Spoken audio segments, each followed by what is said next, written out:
નમસ્કાર, જનાદેશ ન્યૂઝના શખ્સિયત કાર્યક્રમમાં ફરી એક નવા વ્યક્તિ સાથે જનાદેશ સ્ટુડિયોમાં તમારું સ્વાગત છે. શખ્સિયતના પ્રાયોજક છે સુશીલા ચેરિટેબલ ટ્રસ્ટ, જેઓ સમાજ હિત માટે કરી રહ્યા છે કાર્યો, અને સહપ્રાયોજક છે યુઆર પબ્લિસિટી.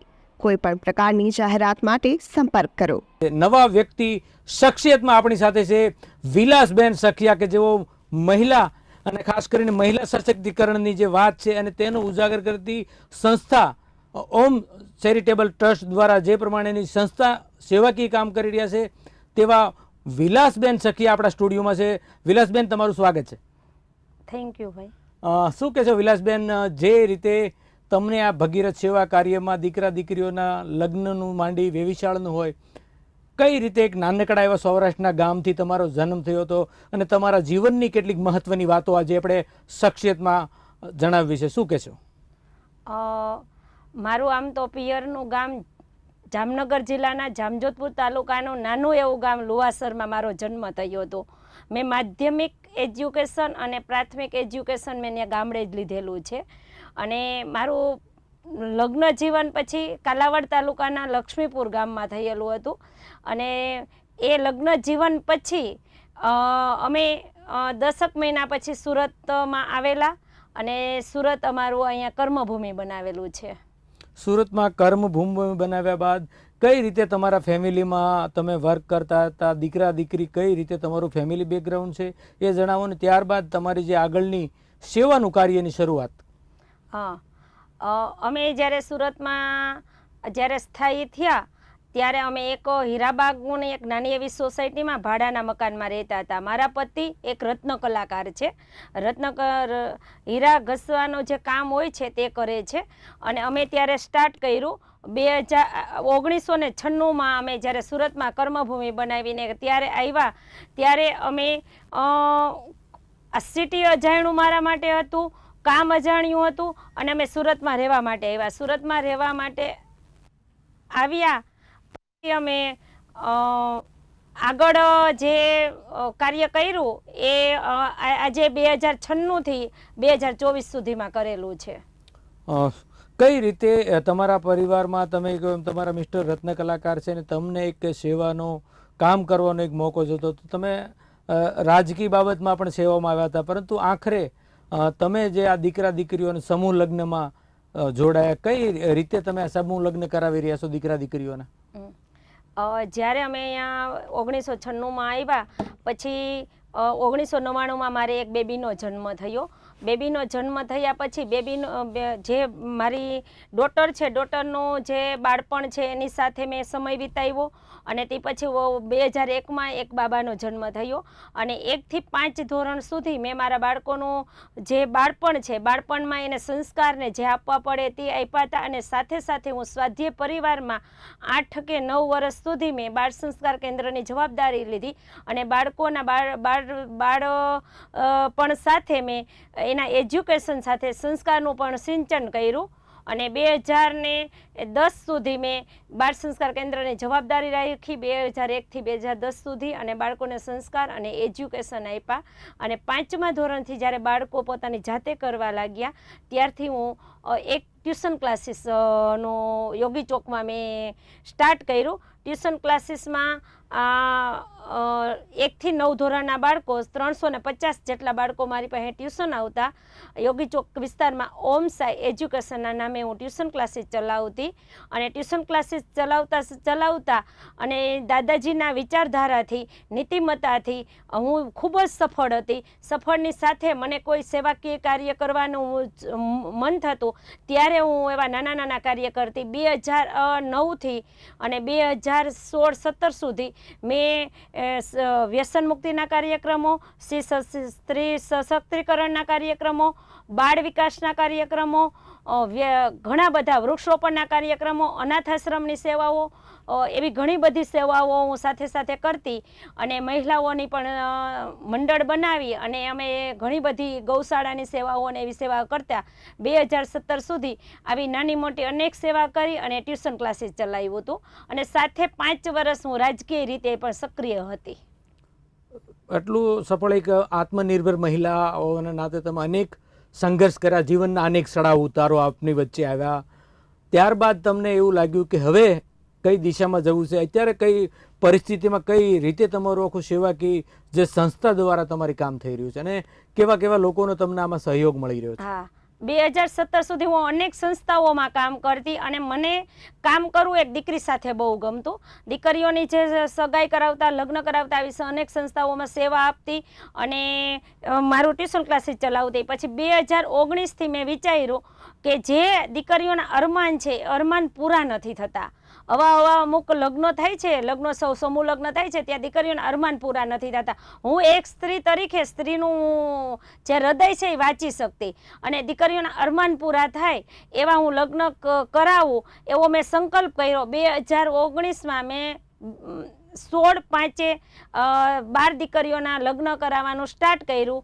આજે 6 લગ્ન પૂર્ણ કર્યા છે, સર્વજ્ઞાતિ ભવ્ય લગ્નોત્સવ, અને 7મા લગ્ન છે 9/3/2025ના રોજ.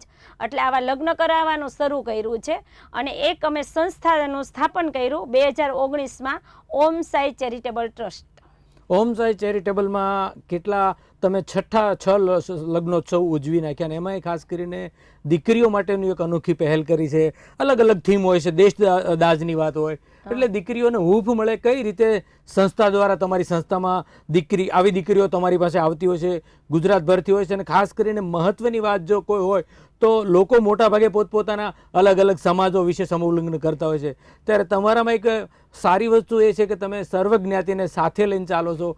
કઈ કઈ પ્રકારની સમસ્યાઓ આવતી હોય છે, કેવી કેવી દીકરીઓ વેદના લઈને આપની પાસે આવતી હોય છે? હા, અત્યારે હું સ્ત્રી છું ને, એટલે સ્ત્રીનો 3 અરમાન હોય છે અને ખાસ તો 2 અરમાન હોય છે, એક દુલ્હન બનવાનું અને એક મા બનવાનું. બિલકુલ બિલકુલ. આ 2 અરમાન હોય છે ને, તો દુલ્હન બનવાના અરમાનો એમાં 80% દીકરીઓને પૂર્ણ નથી થતા. દીકરીઓના અરમાન હોય છે મારા એવા ભવ્ય ફાર્મ હાઉસમાં લગ્ન થાય, ભવ્યતાથી મારો વરઘોડો નીકળે, ભવ્યતાથી મને મારો જે વરરાજો છે, દુલ્હો છે, એ મને તેડવા માટે આવી શકે. આવા અરમાનો પૂરા નથી થતા. ઘણી બધી દીકરીઓના આવા અરમાનો અધૂરા રહે છે. એવા અરમાનો પૂરા કરવા માટે અને મેં દીકરીઓના લગ્ન શરૂ કર્યા હતા અને મારી ત્યાં આવી દીકરીઓ છે, જરૂરિયાતમંદ પરિવારની દીકરીઓ છે, એ વધારે આવે છે એના સપના પૂર્ણ કરવા માટે. અને જ્યારે લગ્ન પૂર્ણ થાય છે ત્યારે દીકરીઓ રોઈ પડે છે, એમ કહે છે. અને મને હજારો દીકરીઓને માનું બિરદું મળ્યું છે કે મમ્મી, અમને આવી આશા નહોતી કે અમારા આવા ભવ્યતાથી લગ્ન થશે. અને આવા ભવ્યતાથી લગ્ન કરવા માટે અમે તમારી સાથે જોડાયા હતા અને અમારા લગ્નના જે અરમાનો હતા એ અરમાનો તમે પૂર્ણ કર્યા છે. 12 દીકરીઓથી તમે શરૂઆત કરી અને અત્યારે જે અનેક દીકરીઓના એક પાલક માતા તરીકે તમે છો. આપણે સમૂહ લગ્નોત્સવ બાદ પરિવારમાં એ લોકોને નાના મોટા ઝઘડાથી માંડી જમાઈઓ વચ્ચે કે કઈ રીતે લગ્ન કરાવ્યા બાદ પૂર્ણ થાય છે કે ત્યાર પછી પણ વિલાસબેનને ફોન રણકે છે? હા, અમારા 3 કામ છે સંસ્થાના ભાઈ. પહેલું તો કહું કે હું દર વર્ષે 51 દીકરીઓના લગ્ન કરાવીએ છીએ અમે. અને બીજું કામ છે અમારું લેવા પટેલના મેરેજ બ્યુરો. ત્રીજું કામ છે સમાધાન પંચ. તો આ દીકરીઓના જે તમે પ્રશ્ન પૂછ્યો ને, સમાધાન પંચમાં આવી જ જાય છે કે જે મેં દીકરીઓના લગ્ન કરાવ્યા છે ને, એ દીકરીને જ ખાલી નહીં, પણ અત્યારે 100% લગ્ન થાય છે ને, એમાં 50% લગ્ન જીવન તૂટે છે. લગ્ન જીવનના કારણો ઘણા બધા હોય છે. એમાં પહેલું કારણ અને પહેલું તારણ મેં એ કાઢ્યું છે કે સમજણનો અભાવ. સમજણના અભાવેથી લગ્ન તૂટે છે. લગ્ન તૂટવાનું કારણ એક જ છે કે સમજણ અત્યારે બહુ જ, અત્યારની જનરેશનની, અત્યારના દીકરા દીકરીને સમજણનો અભાવ બહુ છે. અને એજ્યુકેશન વધારે છે, પૈસો વધારે છે, સુખ સગવડ વધારે છે, પણ જે આપણે દાદા વખતનાનો વિચાર કરીએ ને ભાઈ, તો અત્યારે સગવડો નહોતી, સંપત્તિ નહોતી, પણ તેમ છતાં સમજણ હતી. સમજણને લીધે લગ્ન જીવન ટકી રહેતા.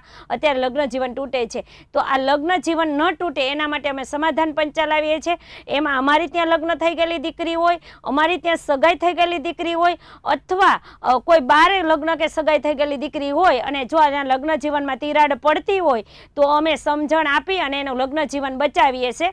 દર વર્ષે 100થી વધારે કેસો મારી પાસે આવે છે. એ કેસમાં 80થી 90% જે દીકરીઓના લગ્ન જીવન બચાવવાનો પ્રયત્ન કરું છું. 8-10% નીકળી શકે કે કદાચ એના છૂટાછેડા સુધી પહોંચી જાય એમાં ઘણો બધા પ્રોબ્લેમ હોય છે, એના ઊંડાણમાં ઉતરીએ તો એ લગ્ન જીવન ચાલે એમ જ ન હોય. એટલે બને ત્યાં સુધી છૂટાછેડા હું અપાવવા માંગતી નથી. અને ઘણા લગ્ન જીવન એવા છે ભાઈ કે જે ડિવોર્સના કાગળિયા રેડી થઈ ગયા હોય છે અને એ રેડી કાગળિયા પણ મેં તોડાવી અને સામાન ભરાઈ ગયો હોય છે તો પાછો એના સાસરિયામાં મુકાવી અને એના લગ્ન જીવન પાછા એના વ્યવસ્થિત શરૂ કરાવ્યા છે. આવા 2 થી 5 વર્ષ પહેલાના કિસ્સા છે. અત્યારે એની પાસે બાળકો છે, એ ખુશ છે અને ખૂબ જ મને આશીર્વાદ આપે છે કે બેન અમારા લગ્ન જીવન તૂટવાના આરે હતું અને મારા બાળકને કાં માં મળવાની હતી ને કાં બાપનો પ્રેમ મળવાનો હતો, બેમાંથી એકને છૂટું પડવાનું હતું. અમે તમને આ મારા બાળકના મમ્મી પપ્પા સાથે રાખ્યા એના માટે ખૂબ ખૂબ આભાર. આવું અમને આશીર્વાદ આપતા હોય છે અને આવા લગ્ન જીવન અમે ઘણા બચાવ્યા છે. આ એક સમાધાન પંચ જે તમે લાવ્યા એ ખરેખર એક ખૂબ સારી બાબત છે, કારણ કે સંસ્થાઓ છે કે લગાન કરી દે અથવા તો લોકો કહે છે ને કે ગોર ફેરા ફેરવી દે છે પણ ઘર નથી ચલાવી દે. તો તમે એક આ સમાધાન પંચ લાવ્યા છો, એ કઈ રીતે? એમાં સમાધાન પંચમાં આપણે કઈ રીતે, કેટલા લોકો હોય છે કે સમાધાન પંચમાં એ લોકોનો એક બેનો સમન્વય થાય અને એને પોતે ક્યાંક ને ક્યાંક ભૂલનો અહેસાસ થાય અને ફરી પાછું એક સફળતાથી જીવન જીવતા હોય છે? એ તમે સરસ વાત કરી કે સમાધાન પંચ શા માટે શરૂ કરવું પડ્યું. હું જ્યારે ટ્યુશન ક્લાસીસ 2007 કે 8થી ટ્યુશન ક્લાસીસ ચલાવતી, એમાં ઘણા બધા પેરેન્ટ્સો મારી સાથે મળવા આવતા હોય છે. એના બાળકોને આપણે ત્યાં ટ્યુશન મૂક્યા હોય છે તો પેરેન્ટ્સો મળવા આવતા હોય છે, તો એના ઘરની ઘણી વખત કહાની કહેતા હોય છે. હું સાંભળું, બેનને સાંભળું, એ ભાઈને સાંભળું, બધાને સાંભળું. એમાંથી મારે અંદર એવું થયું કે આમાં માર્કિંગ કર્યું ને તો આમાં શું છે કે સમજણ અભાવ છે. જ્યારે એની સગાઈ થઈ હોય ને તે વરરાજો એ હોય, સાસુ એ હોય, ઘરે એ હોય, તેમ છતાં ત્યારે બહુ ગમતું. તો અત્યારે શું એવું થઈ ગયું કે એને એકબીજાને મોઢું જોવું નથી ગમતું, આટલી નફરત છે. એટલે એનું જે મેં તારણ કાઢ્યું તારણ એવું નીકળ્યું કે સમજણ અભાવ છે. સમજણના અભાવને લીધે પેલા શું કહેવાય કે લગ્ન જીવનમાં તિરાડ પડતી હોય છે. લગ્ન જીવનમાં તિરાડ પડતી હોય છે, લગ્ન જીવનમાં તિરાડ ન પડે એના માટે મેં એ સમાધાન પંચ શરૂ કર્યું. 2008, 9 ને 10 માર્કિંગ કર્યું, 11 ને 12થી મેં સમાધાન પંચ શરૂ કર્યું. અને જ્યારે મેં ઓમ સાઈ ચેરિટેબલ ટ્રસ્ટની સ્થાપના કરી 2019થી, ત્યારે મેં પ્રોપર સમાધાન પંચ શરૂ કર્યું છે અને ઘણી દીકરીઓને મેં લગ્ન જીવન તૂટતું બચાવ્યું છે. આ લગ્નોત્સવ કરતા હોય છે, કેટલી ટીમ હોય છે તમારી સાથે?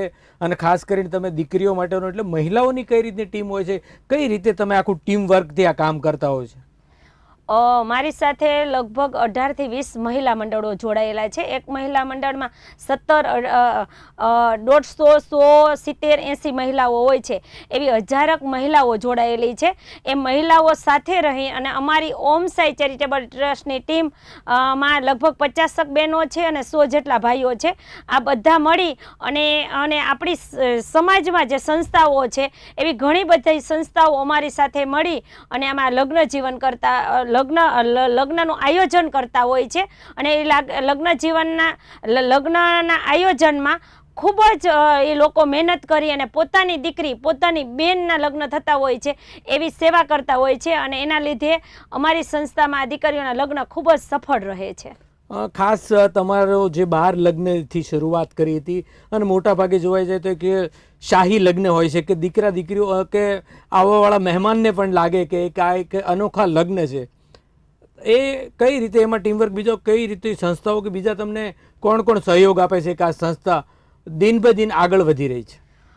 મારી સંસ્થાને સહયોગ તો પહેલાં હું દાતાશ્રીને, અમારા દાતાશ્રીઓને વંદન કરું છું કે અમારા દાતાશ્રીઓ થકી જ અમારું આ લગ્નનું આયોજન ખૂબ જ સફળ રહ્યું છે. અને બીજા વંદન છે મારે આ બધી સંસ્થાઓના, જે મહિલા મંડળો છે, ઘણી બધી સેવાકીય સંસ્થાઓ છે, એના લીધે અમારું આ લગ્નનું આયોજન ખૂબ જ સફળ રહે છે. અને ત્રીજા અમારે છે કે અમારી ઓમ સાઈ ચેરિટેબલ ટ્રસ્ટની ટીમ.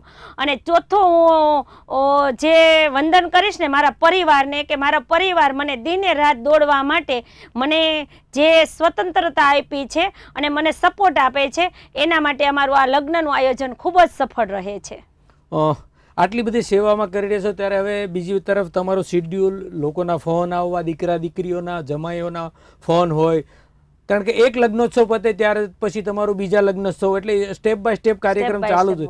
તો કઈ રીતે ફેમિલીને કઈ રીતે મેનેજ કરી શકો છો? તમારા મિસ્ટર એક રત્ન કલાકાર હતા અને એને કેવી રીતે તમે ફેમિલીને કઈ રીતે સમય આપી શકો? અને ફેમિલીના સમય આપ્યા બાદ એ આખા સેવાનું કામ તમે દિન બ દિન કરતા રહ્યા છો? હા, ફેમિલીને સમય આપવા માટે તો હું પહેલી સવારે વહેલી જાગું છું. હજી મારે ઘરે ભાઈ કામવાળી નથી. ઘરનું તમામ કામ અમે જાતે કરીએ છીએ. મારા પતિ મને સાથ સહકાર આપે છે, કામમાં આપે છે, અને મને મારે ઓફિસમાં પણ થોડું ઘણું કામ હોય ને તો એમાં સહકાર આપે છે મને. એટલે હું ફેમિલીને ટાઈમ આપી શકું છું. એનું કારણ છે કે હું જ્યારે જાગું ને 5:30 જાગું, લોકો જ્યારે કહેવાય છે ને કે સુવામાં જે સેવાનો ટાઈમ છે એ કાઢી નાખે છે. 5:30 જાગી 8 વાગે ઓફિસે આવું છું. ઓફિસ વર્ક, ઓફિસનો મોબાઈલ મારો અલગ છે. એટલે 9 થી મારો 7નો ટાઈમ છે. 9 થી 7 જે કોલ આવ્યા હોય, કામ હોય એ કરી લઉં છું. 7 વાગ્યા પછી હું ઘરે જાઉં ને એટલે હું મારા ફેમિલીને ટાઈમ આપું છું. ઘરનું કામ કરું છું. મારા ફેમિલી, મારા પતિ હોય, મારા બાળકો હોય એને ટાઈમ આપું છું. એટલે મેં સમયની વહેંચણી કરી છે કે 8 થી 7 વાગ્યા સુધી મારો ઓફિસનો ટાઈમ છે, અને સવારે 5 વાગ્યાથી 8 વાગ્યા સુધી ફેમિલી સાથે, અને 7 વાગ્યાથી રાત્રના 9-10 વાગ્યા સુધી ફેમિલી સાથે રહીએ છીએ. અને આ રીતે હું ટાઈમ આપું છું. ને અત્યારે વાત કરું ને તો મારી બેબી છે તે જુનાગઢ જોબ કરે છે, તો એને સાંજે અમે વિડીયો કોલ દ્વારા અથવા કોલ દ્વારા અમે મુલાકાત કરીએ છીએ.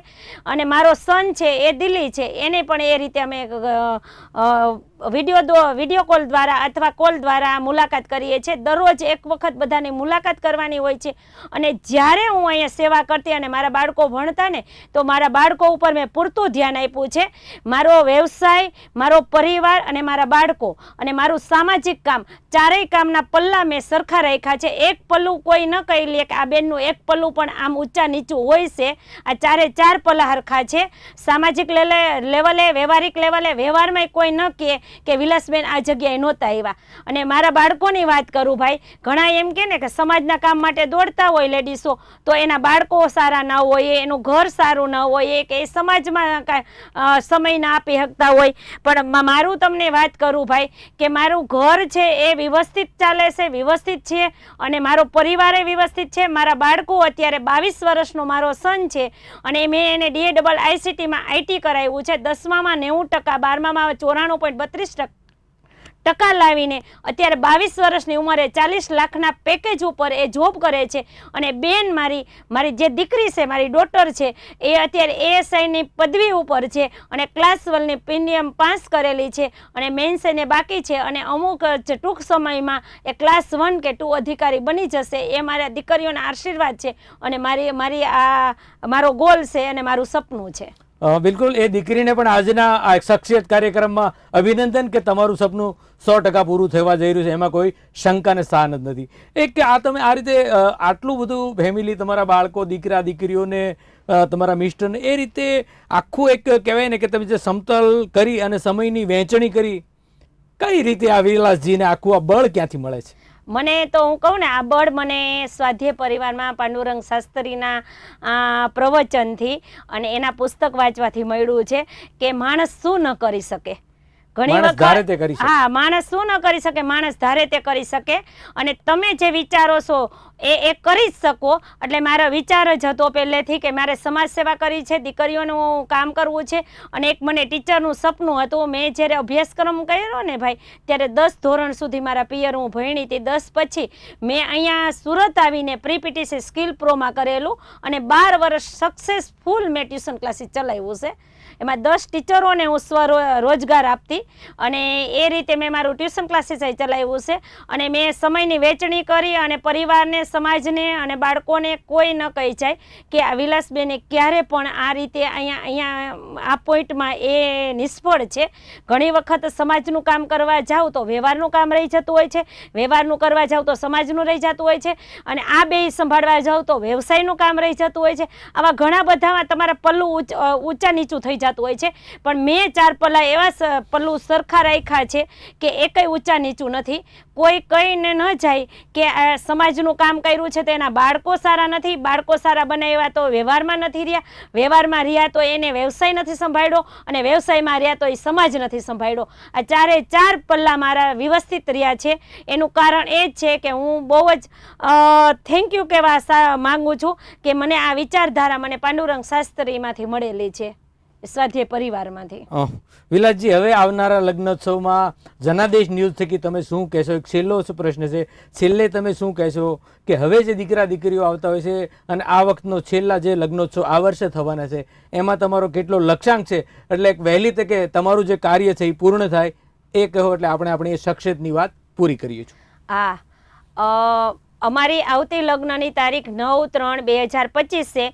એમાં અમે 51 દીકરીઓના લગ્ન કરવા જઈ રહ્યા છીએ. એમાં 101 વસ્તુ કરિયાવરમાં આપી અમે જરૂરિયાતમંદ પરિવારની દીકરીઓના લગ્ન કરીએ છીએ અને એ લગ્ન ખૂબ જ સફળ થાય અને અમારે આવા સોશિયલ મીડિયા અને જનાર્દન ન્યૂઝ ચેનલ દ્વારા અમારો જે આ ઇન્ટરવ્યૂ લીધું છે એના માટે હું ખૂબ ખૂબ આભાર માનું છું અને અરવિંદભાઈનો પણ ખૂબ ખૂબ આભાર માનું છું કે અમારી આ સંસ્થાનું કાર્ય લોકો સુધી પહોંચાડવા માટે અમને સાથ આપ્યો છે એના માટે. અને અમારી સાથે કોઈને જોડાવવું હોય, તમારી ઘરે તમારી દીકરીના જે લગ્ન છે એ લગ્ન માટે જોડાવવું હોય તો અમારી મુલાકાત કરી શકો છો ને જનાદેશ ન્યૂઝના ચેનલના જે અરવિંદભાઈ છે તેની પણ મુલાકાત કરી શકો છો. અમારી ઓફિસનું એડ્રેસ છે 101 સહજાનંદ બિઝનેસ હબ, વનમાળી વરાછા બેંકની બાજુમાં, સાવલિયા સર્કલ, યોગી ચોક. લગ્ન તારીખ પાછી નોંધી લેજો 9/3/2025 રવિવારના રોજ. બિલકુલ, તો ખૂબ ખૂબ આભાર તમારો, કિંમતી સમય આપવા બદલ જનાદેશ સ્ટુડિયોમાં તમારો ખૂબ ખૂબ આભાર. અને તમારું જે સપનાનું શિખર છે એ 100% પાંડુરંગ દાદા પૂરું કરે એવી અમે પણ પ્રાર્થના કરીએ છીએ. તો આ હતા વિલાસબેન સખિયા, ઉત્તમ એક મહિલા સશક્તિકરણનું એક ઉત્તમ ઉદાહરણ છે અને તેમણે જીવનમાં અનેક ચડાવ ઉતાર કર્યા પછી પોતે કઈ રીતે ફેમિલીને કઈ રીતે તેમના બાળકોને સેટ કર્યા છે. એટલે લોકોએ આ વિલાસબેન સખિયા પાસેથી પ્રેરણા લઈને પોતાના જીવનમાં ચડાવ ઉતાર સંઘર્ષ કરવો પડશે, ફરજિયાત છે, પણ નાસીપાસ થવાને બદલે આવા બહેનોની જે રીતની કામ કરવાની પદ્ધતિ છે, કેવી રીતે કામ કરવું જોઈએ, એટલે અનેક એવા રસ્તા છે પોતાના મનમાં, તે તમે સફળતાથી શિખર ચોક્કસ કરીએ કે જીવનમાં સંઘર્ષ આવશે, સંઘર્ષ રહેશે, પણ જિંદગીથી હારવા કરતાં સંઘર્ષથી લડીને જો તમે ધારો તો ચોક્કસ તમારા મુકામે પહોંચી શકો છો. નમસ્કાર, ફરીવાર નવા એક વ્યક્તિ સાથે મળીશું. ત્યાં સુધી મને આપશો રજા. આપ જોતા રહો જનાદેશ ન્યૂઝ. નમસ્કાર.